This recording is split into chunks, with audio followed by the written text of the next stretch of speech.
2025 soul story. If you have a sun, rising or moon in the sign, this is your reading, and this is Romy. Thank you so much for joining me. We're going to open up for you with the energy of the Four of Cups. And I think, you know, this month is about intentional living, and you are seeking meaning because it's the meaning that helps you to feel motivated towards the things that matter. And if you're not feeling it, right, it's going to be really difficult to get on board with something or to agree or to commit. And, you know, I think the honouring of, you know, how your physical body, especially through this Taurus energy, how your physical body is speaking to you about what is going on. And it's really important for you to listen, okay? I think that this is a time where belonging and believing is really important. And so if you feel that you don't belong somewhere, it's going to make it a lot more challenging for you to really operate at your best and to find the ongoing passion and motivation to keep showing up. And whether that's a relationship or a job or, you know, some aspect of your life. Now, on the 4th, Pluto is going retrograde in Aquarius, and we're often confronting things from the past through this season. There may have been some power struggles that were never quite resolved, and you're feeling that conflict. The invitation here is to do things differently, and if there isn't a way that feels right for you, then it's almost the time where you have to start creating something that is going to be right for you, okay? So don't be afraid. This is a real kind of brave season for you. You're challenging the way that you think, but you're also challenging the way that other people think and the perceptions that they have of you, of what's right for you, of what's good for you. And I think that there's so much, you know, about the energy of this season as well that is highlighting to you the real sort of unlived potential within you. And I think that that's stirring more than ever before. And it may feel that, you know, as part of what kind of gets brought up to the surface, there's this reminder of when something didn't work out, or where there was a missed opportunity, or where you thought, what would have happened if that had really, you know, gone in the direction that I wanted it to, or I expected that it was going to. And so there's some of this kind of like coming up and coming to light, but through that, there's a sort of realization that it's not about what looks real, it's about what feels real to you.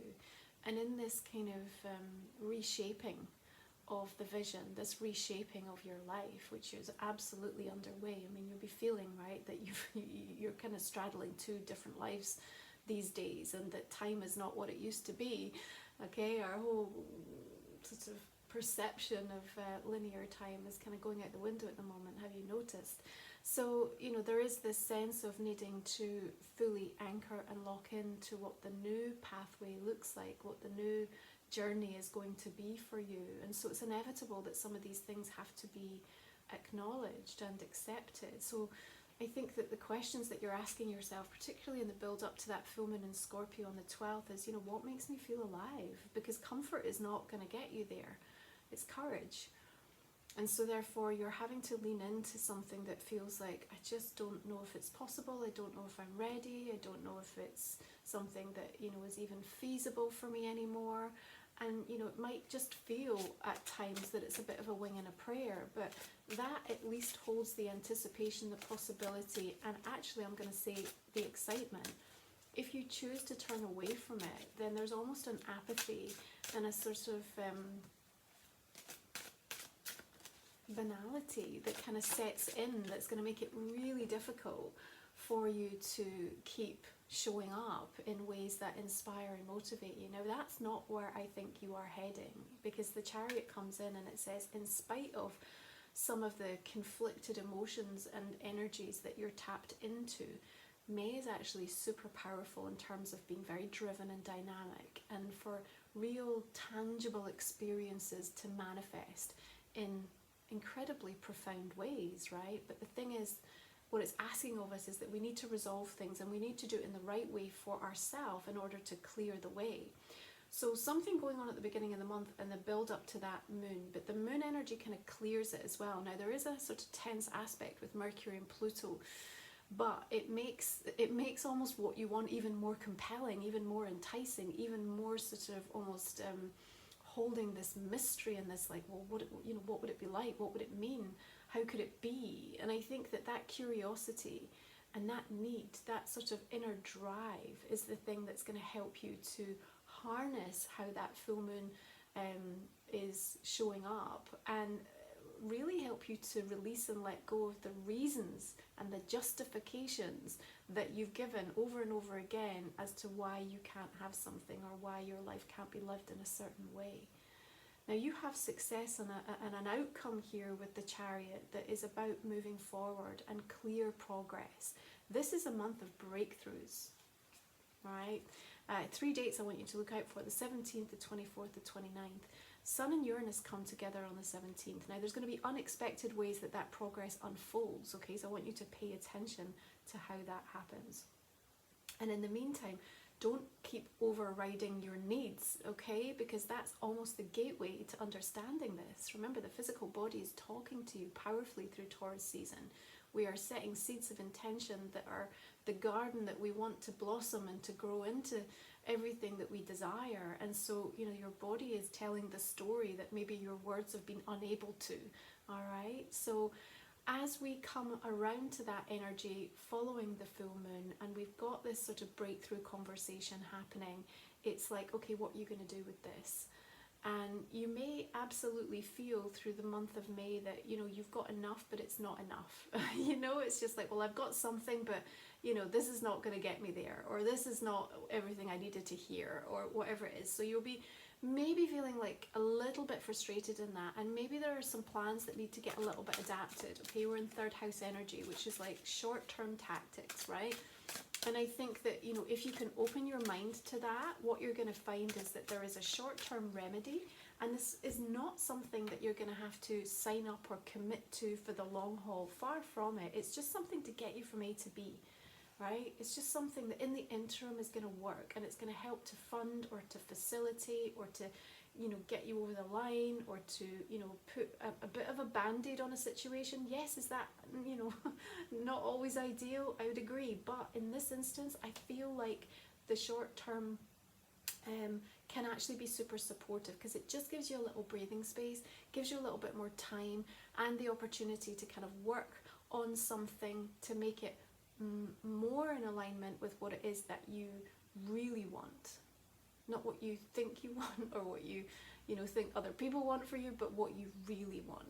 You've got new energy coming in. It's incredibly supportive, and the truth hits. And when the truth hits, and we're coming from a place of intentional living, and you're very rooted, which I feel you will be through that Taurus energy, then you can't not honor what it is that you're hearing from the call of your soul, from the people around you who matter and whom, you know, you respect in terms of their insight, their opinion, and their perception of you, which you feel is real.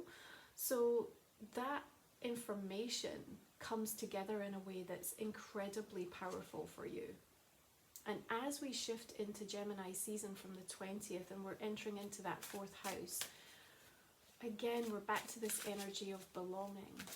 And it's more clear to you than it has maybe ever before, you know, in a way that it's just like, okay, I need to be here. I need to be doing this. I have to be around these people. This is what I need to be spending my energy in at the moment.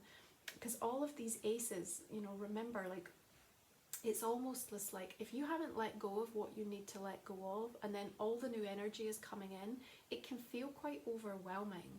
And, you know, that's where you might have to be a little bit mindful in Gemini season, that you're not kind of spinning out or feeling a bit overwhelmed with things, or just kind of incredibly restless and, you know, just sort of spun out.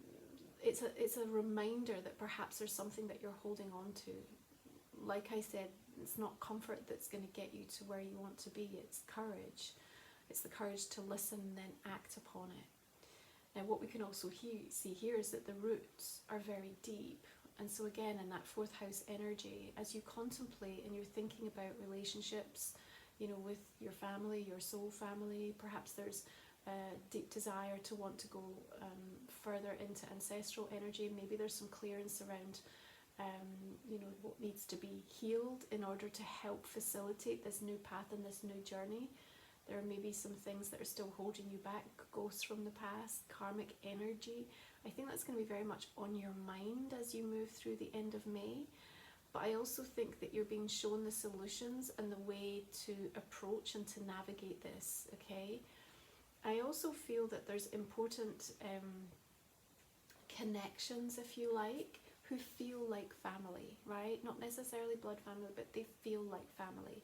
And maybe there are some new people showing up that really hold that frequency for you, okay? So new friendships could even be formed toward the latter part of May. You might come across somebody, you know, in terms of a new hobby or passion that you invest in, or, you know, something connected to your career or your work, or you meet them quite serendipitously. But I feel like you do have someone entering into your life that feels like they're at the same sort of point in the journey, right? Maybe with a little bit more lived experience or some hindsight or something that can be imparted towards you that's going to be super beneficial, and also help you to look towards them as being somebody that actually really gets it, and most importantly gets you. And I think just a little bit of that feeling of solidarity at the moment is going to go a long way. Now the next breakthrough date is on the 24th, Mercury and Uranus coming together. That's also a super intense day, because we've got Saturn shifting out of your sign and into Aries. So you will be feeling in the coming weeks a lightness from you know, the taskmaster moving on. At the same time, I think again the news and information that comes with Mercury and Uranus, albeit somewhat surprisingly, unexpectedly, also seems to give you a bit of a spring in your step and helps to support an idea or a direction that you wanted to move in.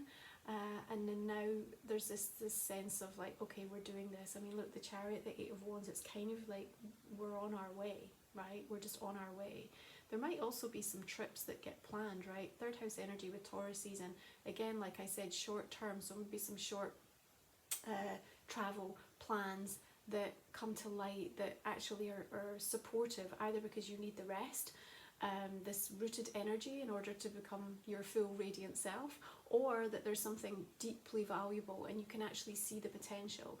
That's the thing with the Ace of Pentacles, it holds such great promise and possibility. So whatever it is that's coming up in this month for you Pisces, that you're thinking, gosh, that feels good, or that looks good, or yeah, I've got this idea, or this person, or whatever it is that, you know, has this stirring in you, you got to believe and trust in that. But no, it also needs nurtured, right? It needs nourished, it needs fostered, it needs you to spend some time, energy and attention in ensuring that it's taken care of. And that's the way that you harness that ace energy. And again, it's through listening that you sort of find and discover the exact steps that you're going to need to take, okay? So, you know, Saturn coming out of your sign is going to be a big one. We then build up to this new moon in Gemini on the 26th, okay? And it feels to me that something happens incredibly quickly for you around that time. And it's almost like, I don't know, I kind of feel like you're just sort of thinking, did that just happen? It just feels, maybe you say yes to something and before you know it, like there's so many things that have been put into motion and, you know, have been mapped out and planned out, and that you just have to sort of take a step back and catch your breath a little bit. And you might even have a little bit of anxiety, a little bit of kind of, oh my gosh, I don't know if I want this.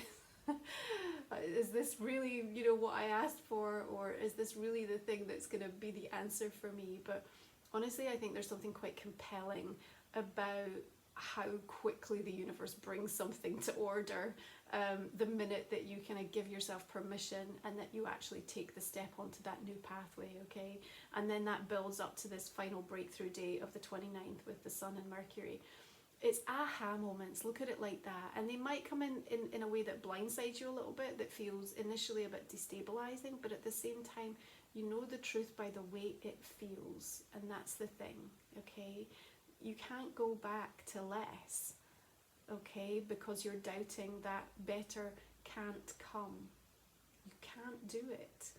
So even if you're not seeing yet or you're not feeling yet, you're going to have to stand really super brave in a place that says, I don't know. But one thing I do know is that I'm not going back. And what I feel is that this is the month that it shows up. Whatever it is that you need in order to feel validated, or that you've got enough to just take that next step, it's happening. Okay? But remember, 4th house, you might need to be the parent, you know, you have to mother and father yourself through this moment, the nurturing, the compassion, the love, the tenderness, the kindness, but also the stoicism, the protectiveness, the groundedness, and the rallying. Okay? You can be all these things. It's about belonging, and then it's about believing. So if you're new to the channel, the last 3 cards we look at in the extended reading, I hope you'll join me. It's a way to support me in the channel. Really appreciate it. We'll talk for another 25 minutes or so. We'll look at a personal and a relationship card for you also, Pisces. I'm just going to go ahead and clarify these cards, see the direction we're going to take this in. 3 Swords, the Lovers. We have got 5 of Swords, the Star, beautiful. And the 7 of Pentacles. So if you're new to the channel, or if you've been with me for a while, please take a moment to check out my website, romywiser.com, if you are looking for a personal reading with me. You'll find all my services. You'll also find my sacred titles, my journal, my oracle deck, and my book. These are ways to feel supported in your spiritual journey. You'll find my membership, all my sacred soul support. There's plenty over there. And the decks that I use are also listed below. Okay, got some nice quartz showing up, I feel, in support for you this month. Okay. So let's have a look at Life Soul Vision Oracle. What is it going to add to this conversation?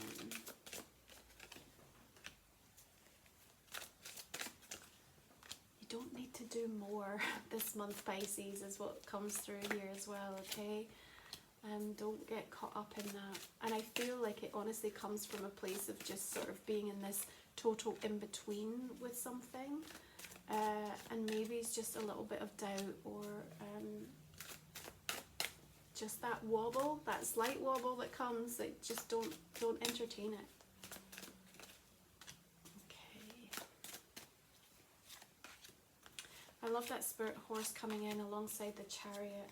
Beautiful progress being made. Okay, we're going to look at an astrology card for you as well. This is for the month of May for Pisces.